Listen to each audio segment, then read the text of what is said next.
Ya, bismillahirrahmanirrahim. Assalamualaikum warahmatullahi wabarakatuh. Baik, pada video kali ini kita akan sama-sama melanjutkan lagi pembahasan di kalkulus lanjut khususnya untuk materi aturan chain atau chain rule, suatu kaidah yang biasanya digunakan untuk menurunkan fungsi dengan karakteristik fungsi tertentu. Kemudian nanti kita juga akan lanjutkan pada subbab yang kedua, yaitu bidang singgung dan pendekatannya. Ya, masih kaitannya dengan turunan dan aturan-aturan yang digunakan untuk menentukan turunan. Khususnya di sini nanti kita akan gunakan pada kasus di mana fungsi mempunyai karakteristik tertentu supaya perhitungan penurunan fungsi itu akan jauh lebih mudah. Nah, seperti yang sudah disampaikan di awal tadi bahwasanya kita akan belajar tentang aturan chain ya. Di sini Markov chain memberikan alternatif ketika suatu fungsi itu memiliki karakteristik di mana turunannya itu sangat sulit untuk dilakukan pada zaman itu. Kemudian ada alternatif dari chain ini sehingga penyelesaiannya akan jauh lebih mudah ya. Jadi di sini sebelum kita eksekusi tentang aturan chain itu seperti apa, nah kita definisikan dulu di sini. Aturan chain ya, biasa disebut dengan aturan rantai, biasanya disebut dengan aturan rantai. Ya. Nah, itu apa sih? Yaitu aturan yang digunakan untuk menurunkan suatu fungsi. Tekan di sini ya. Menurunkan suatu fungsi tanpa harus mengalihkan fungsi tersebut sebanyak faktor, mau kuadrat atau pangkat 3 atau pangkat berapa ya, ini kuadrat dan seterusnya, pangkat 3, 4, 5, 6, 7, 100, 700 terserah, dari fungsi dan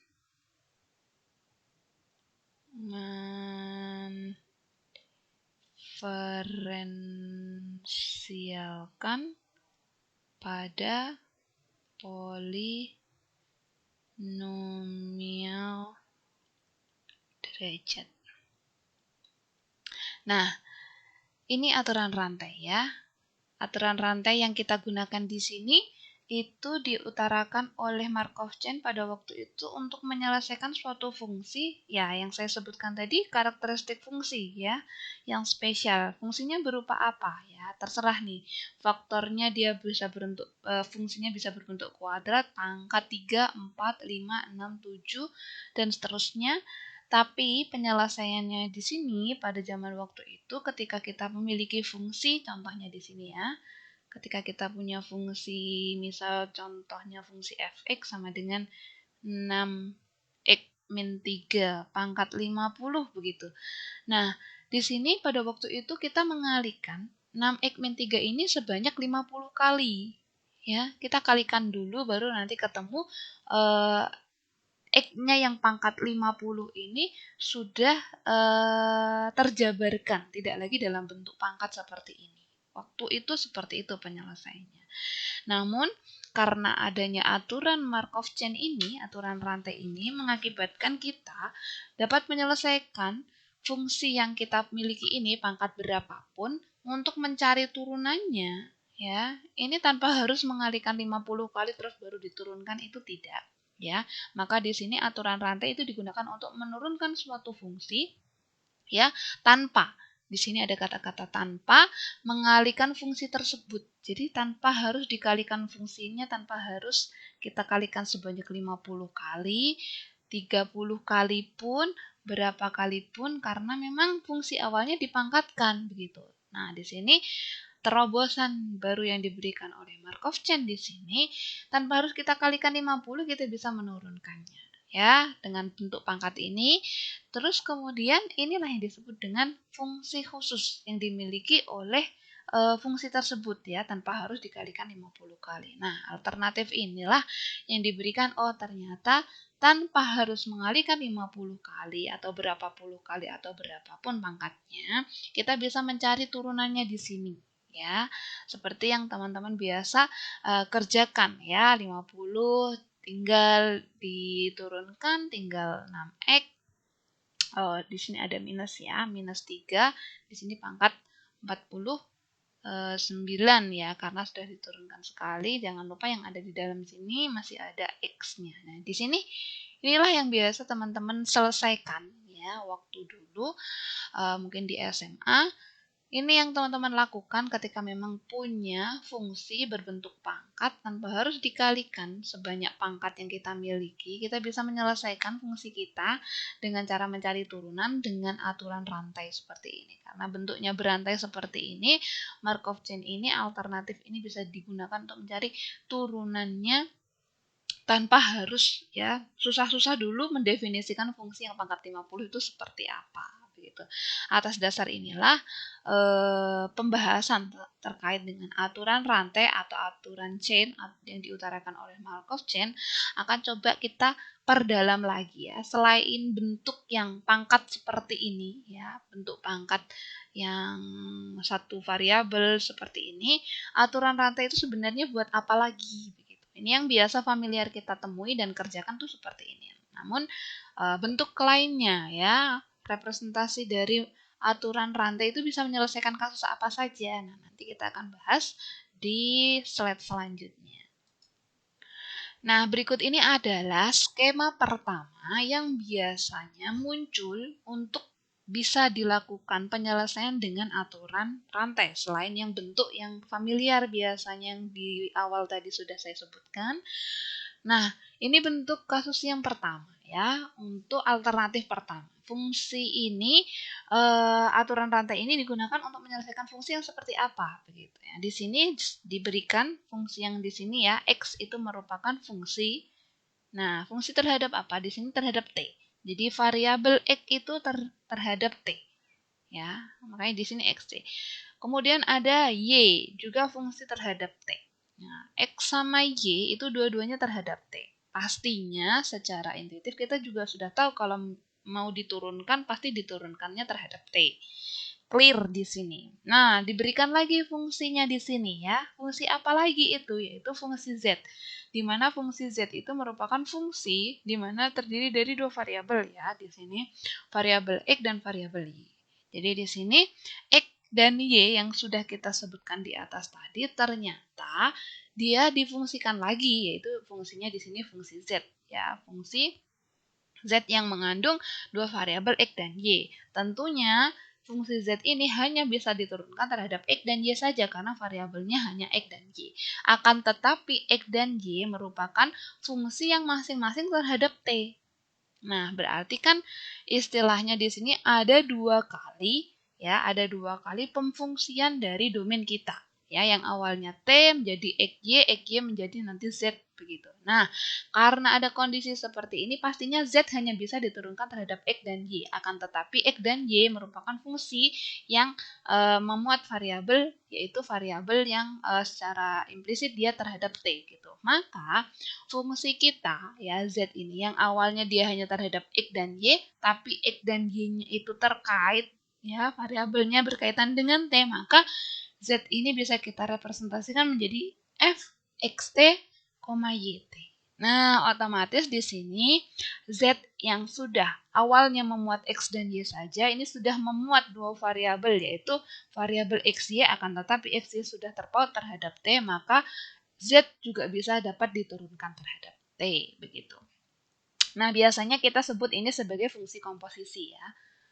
Fungsi komposisi ya. Jadi di sini kalau misalnya ada domain, kita fungsikan, fungsinya kita fungsikan lagi. Ada dua kali fungsi seperti ini. Nah, aturan rantai juga berperan di sini ya. Selain untuk menurunkan fungsi yang bentuknya pangkat ya, ordernya yang jauh lebih tinggi tadi, Ini kalau kasus kita, fungsi kita yaitu merupakan fungsi komposisi ya, yang tadi awalnya x itu ada t-nya, berarti kan di sini x menjadi xt. Nah, kemudian xt di sini nanti ada z-nya lagi gitu. Padahal z di sini hanya memuat variabel yang x saja karena dia domainnya x begitu. Tapi di sini domainnya t begitu. Jadi ada 2 kali pemfungsian seperti ini. Nah, aturan rantai bisa digunakan untuk alternatif menyelesaikan fungsi yang bentuknya seperti ini dengan cara dz per dt. Karena kita mau menurunkan fungsi z kita terhadap t. Yang awalnya z ini hanya memuat variabel x dan y saja ya, x dan y saja. Tapi x y itu memuat t di sini karena domainnya di sini t. Nah, apa yang dilakukan z terhadap t, diturunkan terhadap t ya sama seperti pada turunan parsial. Karena di sini variabel z kita memiliki 2 variabel yaitu x dan y tadi, maka kita harus melakukan 2 tindakan yang secara terpisah ya. Pertama kita melakukan z-nya terhadap x dulu, tapi x-nya di sini berupa turunan parsial. Kenapa? Karena z memuat 2 variabel dan di sini kita parsialkan terhadap x dulu. Makanya di sini simbol atau notasi yang kita gunakan pakai do. Terus kemudian do x-nya di sini kita turunkan lagi x-nya terhadap t. Karena di sini x hanya memuat variabel t ya sudah, ini turunan biasa tidak pakai do lagi begitu. Next, di sini setelah x sudah clear, maka kita harus eksekusi yang y karena kita punya 2 variabel yang berbeda. Kemudian variabel z kita turunkan terhadap y karena z punya 2 variabel yang berbeda, maka kita parsialkan terhadap y, maka simbolnya di sini do. Z-nya yang awalnya dia 2 variabel x dan y kita turunkan terhadap y saja, maka do. Terus kemudian y-nya yang hanya memuat variabel t, kita turunkan secara biasa begitu. Makanya di sini dy per dt, turunan variabel fungsi y kita terhadap variabel t begitu. Nah, setelah ini bisa dilakukan, jadi di sini logik kita pasti sudah berpikir, oh ternyata kalau turunan ya untuk fungsi komposisi itu bisa digunakan dengan aturan rantai ya, kelihatan berantainya ya di sini awalnya z, do z sama do x, kemudian dx sama dt gitu. Berantai. Nanti kalau misalnya fungsi komposisinya sampai rangkap 4 gitu. Ya sudah langsung di sini pasti ada 4 kali penurunan gitu. Berhubung ini hanya ada 2 kali ya. Jadi di sini cuma ada 2 kali penurunan yang secara berantai. Nanti kalau 4 ya 4 kali, di sini ada lagi begitu. Aturan rantai kelihatannya di sini dia berantai-rantai diturunkan. Awalnya z terhadap x, x terhadap t, nanti t lagi terhadap misalnya s, s lagi terhadap u begitu. Jadi tergantung soal. Nah, ini yang dilakukan oleh aturan rantai bisa digunakan untuk menyelesaikan ini. Contohnya, kalau saya punya fungsi, nah di sini sudah ketahuan z-nya itu fungsinya apa? Hanya ada pada variabel x dan y saja, ya, x dan y saja.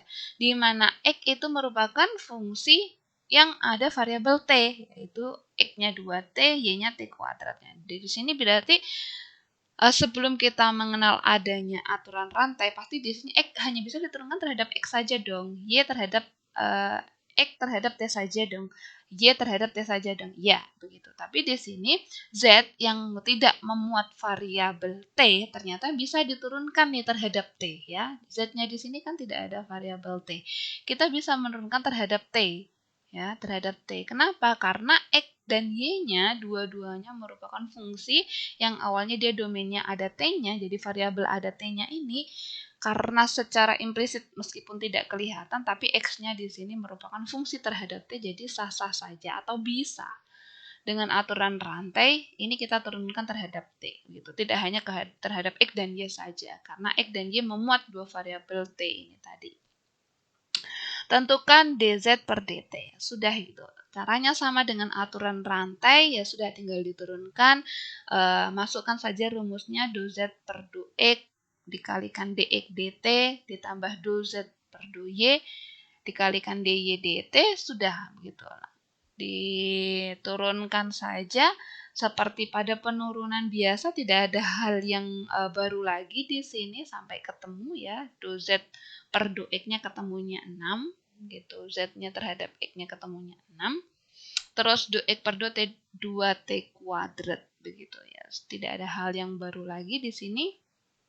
Terus kemudian do Z per do Y ketemunya ini 2 ya. Terus kemudian dy dt 2 2T pangkat 3. Nah, ketemunya T. Terus kemudian dioperasikan jadilah 40T pangkat 4 begitu. Jadi di sini ternyata ya Z-nya kita yang awalnya fungsi X pangkat 3Y berupa fungsi yang di sini terhadap X dan Y saja, kalau diturunkan kok bisa ya terhadap T? Bisa begitu, karena dengan aturan rantai seperti ini yang awalnya fungsi tidak ada variabel T-nya, tapi secara asal muasalnya dia X dan Y ini asalnya dari T begitu ya, Z-nya turunannya bisa memuat atau bisa terdapat variabel T sebagai hasil turunannya berkat aturan rantai seperti ini gitu. Salah satu representasi dari aturan rantai yang pertama ya, selain bentuk yang di awal tadi ternyata bisa digunakan seperti ini. Baik, untuk yang selanjutnya ini adalah skema ya, skema yang kedua selain yang bentuk dasar terus skema pertama yang di atas, ini adalah skema yang kedua. Lalu bedanya apa dengan skema yang pertama? Kalau yang skema yang pertama tadi kita punya fungsi Z, kita turunkan secara total ya, kita turunkan secara total terhadap T. Jadi secara langsung juga kita bisa menurunkan terhadap T karena X dan Y yang merupakan variabel yang memuat T gitu. Tapi di sini pertanyaan selanjutnya lagi, bagaimana kalau kita punya fungsinya fungsi komposisi yang bertingkat seperti tadi, tapi kita mau menurunkan secara parsial dari fungsi Z-nya kita, tapi tidak terhadap T saja, mungkin terhadap S, U, dan lain sebagainya, begitu. Karena kita tidak mau mencari ya perubahan dari fungsi kita secara global. Kita mau mencari secara parsial. Nah, aturan rantai ini juga bisa digunakan untuk mencari turunan dari fungsi komposisi, di mana turunannya di situ tidak global seperti yang kasus pertama tadi, tapi di sini kita mau mencari secara parsial ya. Gimana kalau diturunkan terhadap X saja atau terhadap Y saja, T saja, U saja begitu. Padahal di situ Z-nya memuat variabel lebih dari X saja, Y saja, T saja, U saja begitu, lebih dari itu. Kalau tadi Z-nya kita kan hanya terdapat fungsi XY, di mana X dan Y-nya dia terhadap T begitu. Nah, di sini kan globalnya di sini Z-nya terhadap DZ-nya terhadap DT begitu. Karena dua-duanya memuat hanya satu variabel di sini T. Nah, di sini kalau variabel asalnya dia tidak T saja, tidak satu, lalu bagaimana turunan parsialnya? Gitu. Kasusnya di sini ya, kasus X-nya kalau misalnya X di sini meskipun ya di sini kita tuliskan T, tapi secara nalar karena dia dapat diturunkan di S dan di T, pasti fungsi di sini terhadap fungsi S, T di situ. Y-nya juga fungsi yang dua variabel S, T. Terserah nanti mau 2 variabel, 3 variabel, 4 variabel, nggak ada masalah begitu. Yang penting harus lebih dari satu karena kita mau mencari parsialnya ya. Gitu. Jadi di sini ada S, ada T, X itu merupakan fungsi yang awalnya dia terdiferensialkan di S dan T. Kalau terdiferensialkan kan berarti dia kontinu. Kalau kontinu pasti dia terdefinisi di S dan di T. Jadi variabel kita sudah S dan T. Tidak seperti yang kasus pertama tadi hanya terhadap T saja. Begitu. Nah, kemudian diberikan lagi fungsi Z. Fungsi Z itu apa? Fungsi yang terhadap XY saja seperti yang di awal. Akan tetapi X-nya dan Y-nya di sini sudah memuat dua variabel yaitu variabel S dan T ya, variabel S dan T. Jadi X dan Y yang kita miliki sudah memuat dari awal ya, variabel S dan T. Berbeda dengan yang awal hanya T saja. Maka Z yang kita miliki di sini yang hanya punya variabel X dan Y ternyata bisa diturunkan ya secara parsial. Ya, karena dia dari awal X itu dua variabel S dan T, berarti F juga bisa kita yang Z ini, f yang baru ini yang memuat variabel x, di mana x memuat variabel s dan t, berarti ada 2 kali ya fungsi komposisi seperti awal, tapi di sini domainnya dia s sama t. Nah, z-nya ini bisa kita lakukan turunan parsial terhadap apa gitu. Karena 2 variabelnya di sini yang main s dan t, berarti ya terserah kita mau menurunkan secara parsial terhadap s atau terhadap t. Kalau t kan seperti yang di awal tadi. Ya, bedanya apa? Nah, di sini teman-teman bisa lihat untuk kasus yang kedua di sini, skema yang kedua, dua-duanya semuanya, kedua aturan rantai yang kita gunakan, dua-duanya pakai notasi do. Bukan lagi D di sini, tapi pakai do. Kenapa? Sudah dari awal Z-nya ini memuat 2 variabel, ya, X dan Y. Kalau terhadap X saja kan berarti dia parsial, maka pakai do. Terus kemudian X. X-nya di sini kan dari awal sudah punya 2 variabel ya, karena terdiferensial ya, sudah pasti di sini terdefinisi di S dan T, berarti fungsinya ada di S dan T. Karena X itu memuat 2 variabel S dan T, nah di sini kita turunkan hanya S saja, berarti dia parsial, pakai do lagi. Begitu juga seterusnya yang terhadap Y. Terus kemudian ini yang turunan parsial terhadap, kalau tadi ini terhadap S, ya ini parsial terhadap T. Dengan cara yang sama bisa dicari di sini ya. Z-nya kita karena dua punya variabel ya, X dan Y. Karena kita mau menentukan terhadap X saja, ya sudah kita pakai do. Begitu juga seterusnya.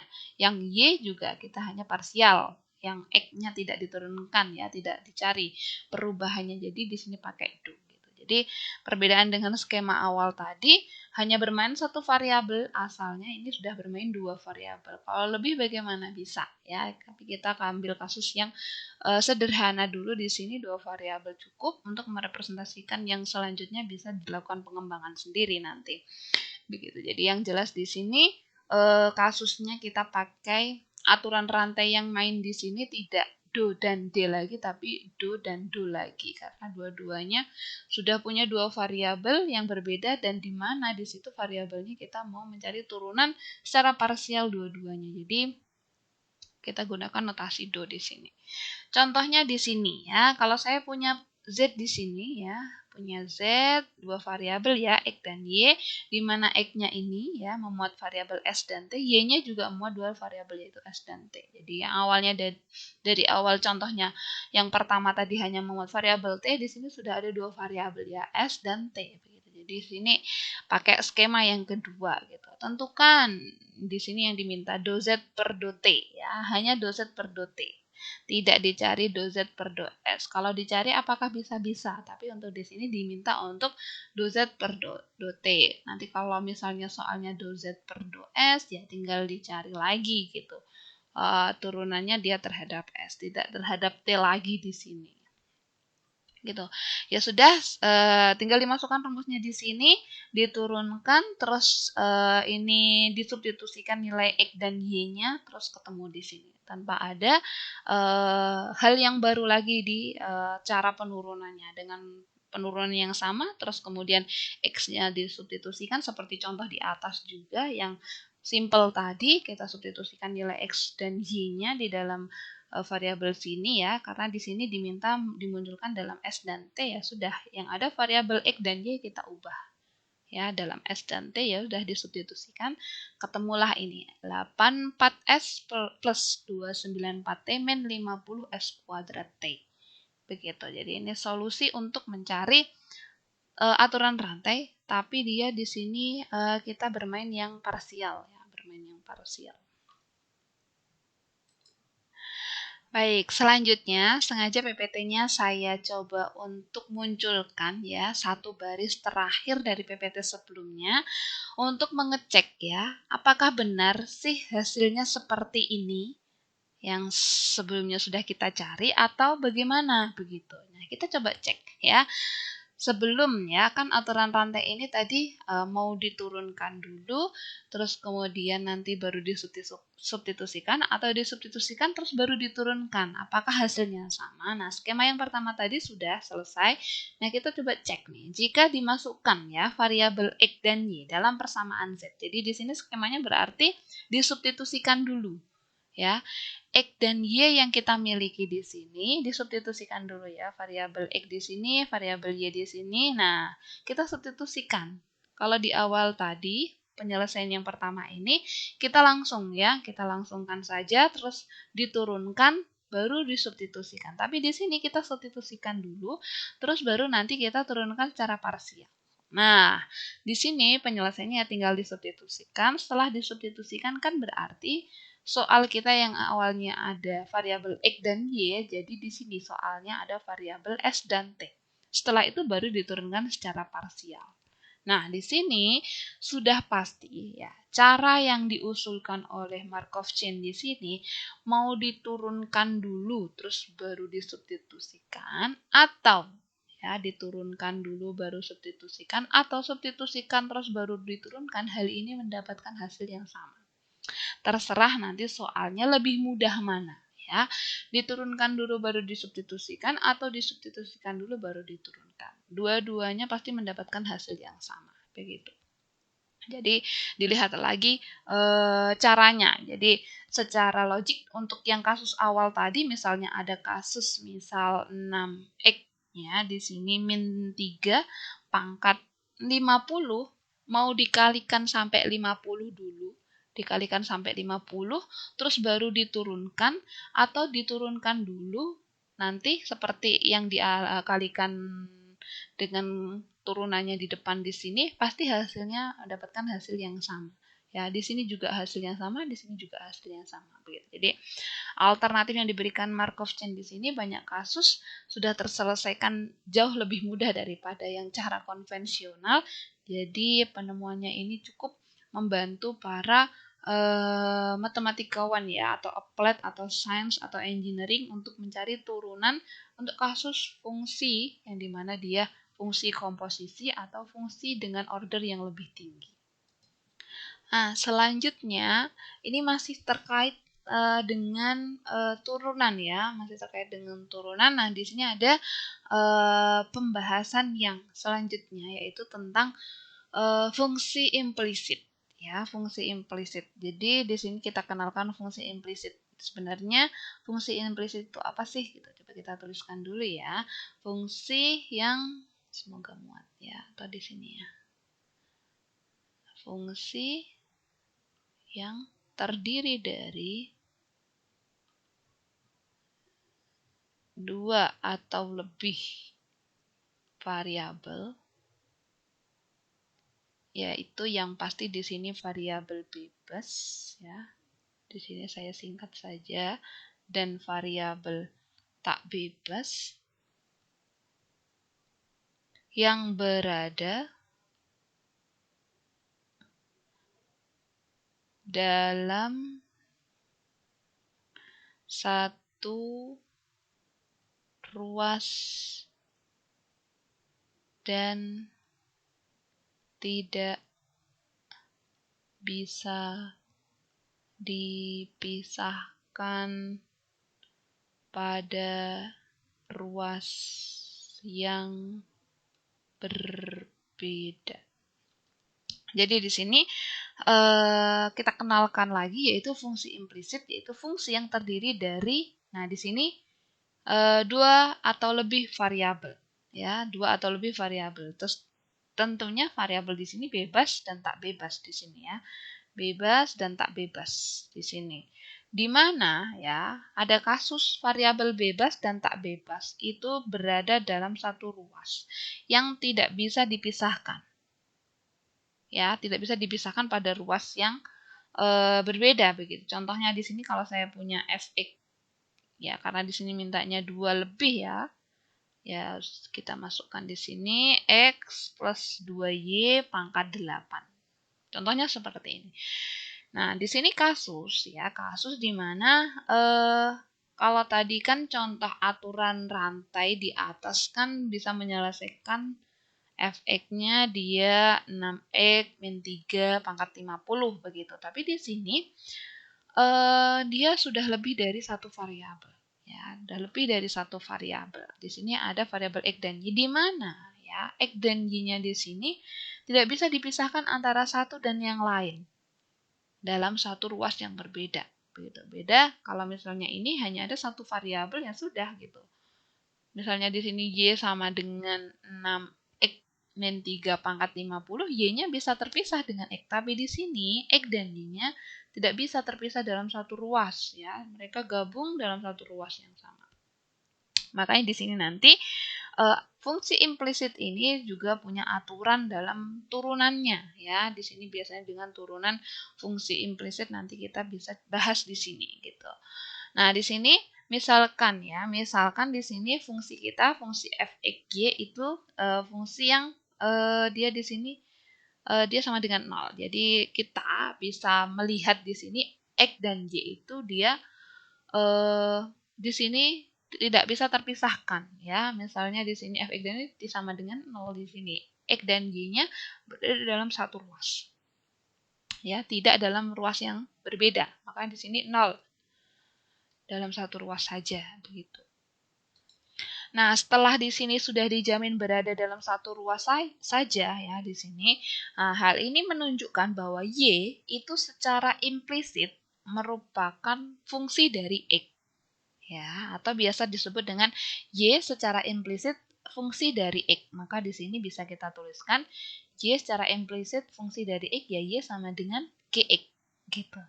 Tetapi ya, fungsi G itu sangat sulit sekali atau hampir tidak mungkin untuk ditentukan, ya. Jadi kalau fungsi di posisi Y, dia gimana hasilnya, ya? Sangat susah sekali di sini atau hampir tidak mungkin untuk ditentukan nilainya di sini, ya. Nah, di sini untuk fungsi yang sangat susah untuk ditentukan karena memang dia di sini masih dalam satu ruas, ya.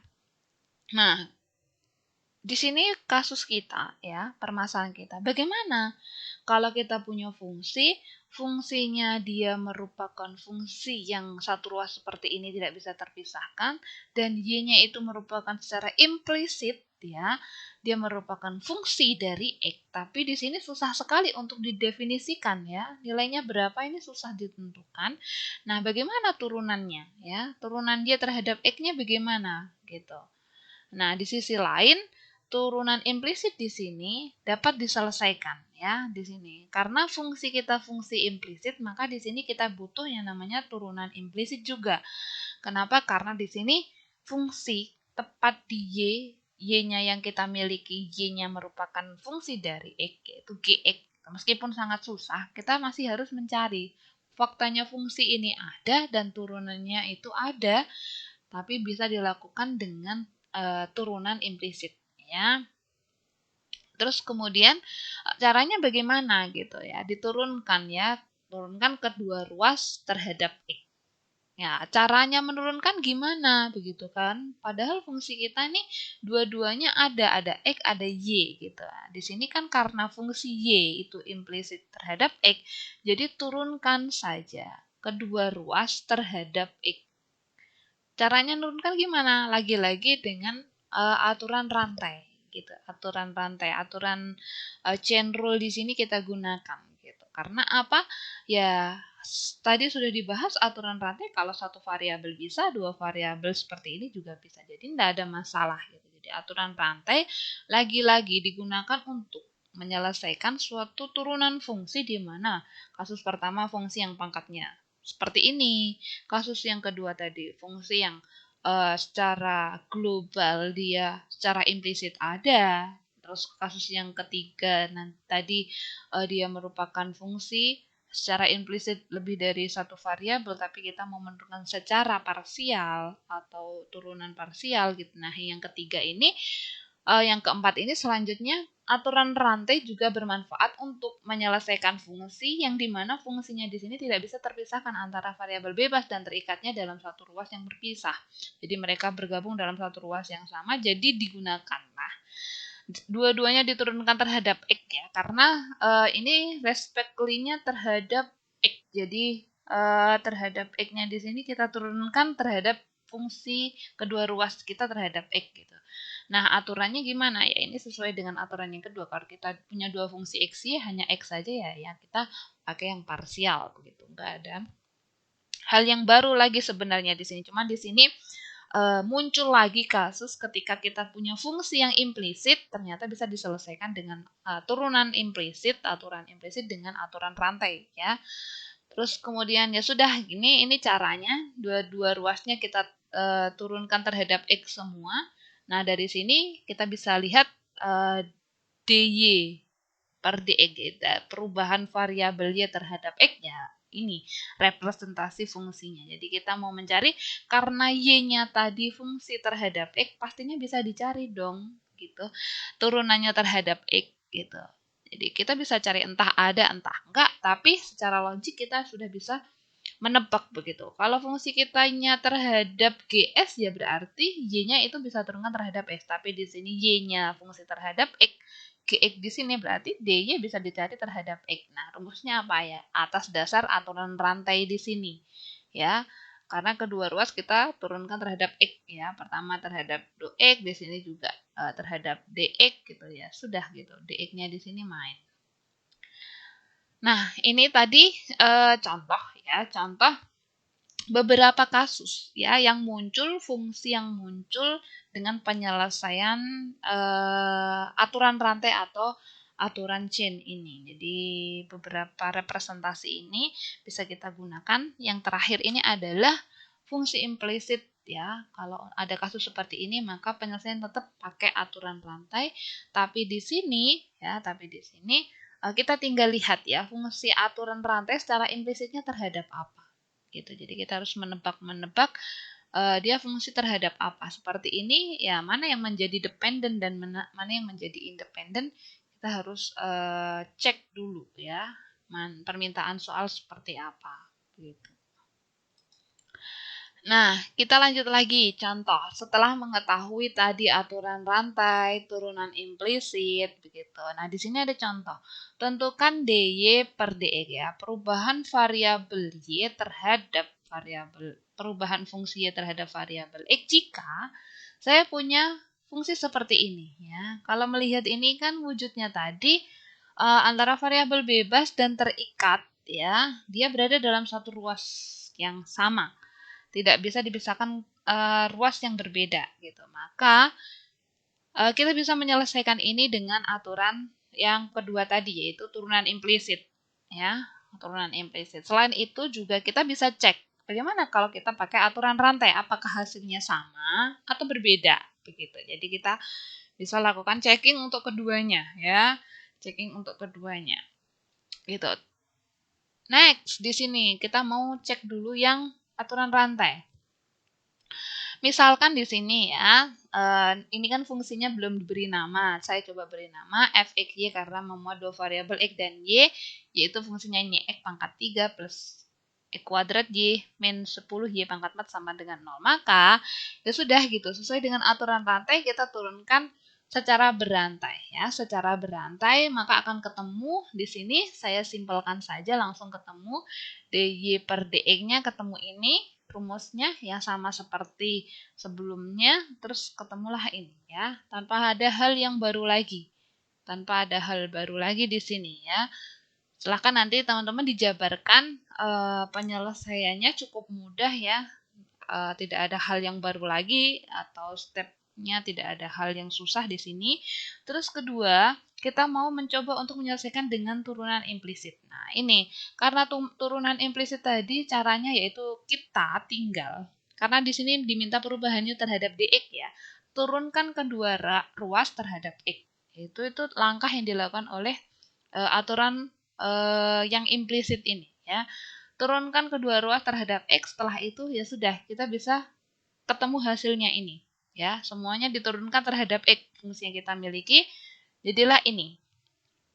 Terus kemudian kalau sudah diturunkan terhadap x kan di sini ada variabel dy per dx. Nah, kemudian kita bisa cari nih di sini. Saya coba untuk detailkan di sini ya. Dari sini, nah ini bisa kita lihat ya, yang ini yang tidak ada variabel atau di sini tidak ada dy per dx-nya, kita pindah ke ruas kanan begitu. Jadi di sini yang tersisa hanya ada x kuadrat dy per dx plus di sini min ya. Oke, min terus 40 Y pangkat 3 DY per DX sama dengan, nah ini kita pindah dua-duanya kita coba untuk di sini ya. Di sini ada 3x kuadrat. Nah, kedua ruas kita selisihkan dengan 3x kuadrat ya. Istilahnya bukan dipindah, tapi karena ini menggunakan hukum kesamaan sama dengan ya kita kalau kiri ditambah 3, kanan ditambah 3, kiri dikurang 3, kanan dikurang 3. Jadi di sini kedua ruas kita sama-sama di sini selisihkan dengan 3x kuadrat. Otomatis yang ruas kiri hilang. Yang ruas kiri hilang. Yang ruas kanan tinggal min 3x kuadrat. Terus apalagi yang bisa kita lakukan? Sama-sama diselisihkan dengan 2xy. Ya, sama-sama diselisihkan dengan 2xy berarti ya di sini hilang. Ya, yang di sini hilang.